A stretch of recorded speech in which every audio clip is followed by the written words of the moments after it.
வணக்கம்பா, எல்லாம் எப்படி இருக்கீங்க? கண்டிப்பா நல்லா இருப்பீங்கன்னு நினைக்கிறேன். இந்த வாரம் நம்ம பார்க்க போற சேலஞ்ச் என்னன்னு பாத்தீங்கன்னா 6 ஒன்லி சேலஞ்ச். ரொம்ப நாள் கழிச்சு திருப்ப ஒரு கிரிக்கெட் சேலஞ்ச் பண்றோம். அது மட்டும் இல்லாம இன்னைக்கு சேலஞ்ச் ரொம்பவே இன்ட்ரெஸ்டிங்கா இருக்க போகுது. 6 பாலுக்கு யார் நிறைய 6 அடிக்கிறாங்களோ அவங்க தான் அந்த சேலஞ்ச் வின் பண்ண முடியும். ஓகே கைஸ், நம்ம சேலஞ்ச ஸ்டார்ட் பண்ணலாமா? நமக்கு இந்த பிரஷரோட சேசிங் ஆடுறதெல்லாம் ஒத்து வராது. சோ வழக்கம் போல டாஸ் ஜெயிச்சு பேட் ஃபர்ஸ்ட் சூஸ் பண்ணியாச்சு. ஃபர்ஸ்ட் பால் நேரா ஃபீல்டர் கைக்கே போயிருச்சு. செகண்ட் பால் மிஸ் ஆயிடுச்சுப்பா. தேர்ட் பால் ஒரு ஃபுல் டாஸ் பால் மறுபடியும் ஃபீல்டர் கையிலேயே போயிருச்சு. ஃபோர்த் பால் ஸ்டெப் அவுட் பண்ணி ஒரு 6.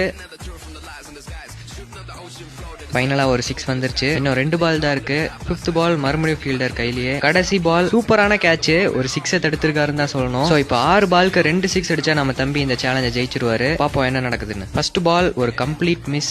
செகண்ட் பால் நல்ல டிரைவ், ஆனா செவுத்துல பட்டுருச்சு. தேர்ட் பால் ஏர்லயே இல்ல. ஃபோர்த் பால் திருப்பவும் டாட் பால் ஆஃப் த டுக். 2 பாலுக்கு 2 6 அடிச்சே ஆகணும். 5th பால் எட்ஜ், இன்னொரு மிஸ்ஸுங்க. 6 அடிப்பாரா? லாஸ்ட் பால் ஒரு 6 போயிருச்சு மக்களே.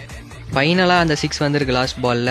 இப்போ இந்த சேலஞ்ச் வந்து டை ஆயிருக்கு. So we should go on with tie breaker. இப்போ ஈச் 3 பால்ஸ்ல யார் அதிக 6 அடிக்கிறாங்களோ அவங்க தான் சேலஞ்சோட வின்னரா அறிவிக்கப்படுவாங்க. சோ இது 6 ஒன்லி சேலஞ்சோட சூப்பர் ஓவர். ஃபர்ஸ்ட் பால் திருப்ப இன்னொரு கேட்ச் பிராக்டிஸ், கைக்கே போயிருச்சு.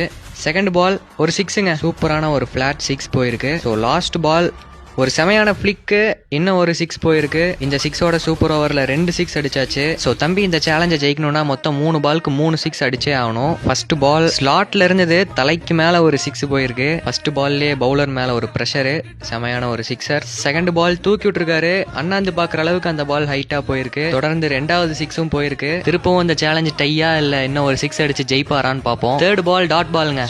சூப்பர் ஓவர்லாம் வச்சா நல்லா இருக்காது. சோ இந்த சேலஞ்ச் யாருமே ஜெயிக்கல, இது ஒரு டை. சரி ஓகே கைஸ், இதே மாதிரி இன்ட்ரெஸ்டிங்கான ஒரு சேலஞ்சில் உங்களை மீட் பண்ற வரைக்கும் this is Bhupesh and Vijay signing off. Bye bye, see you.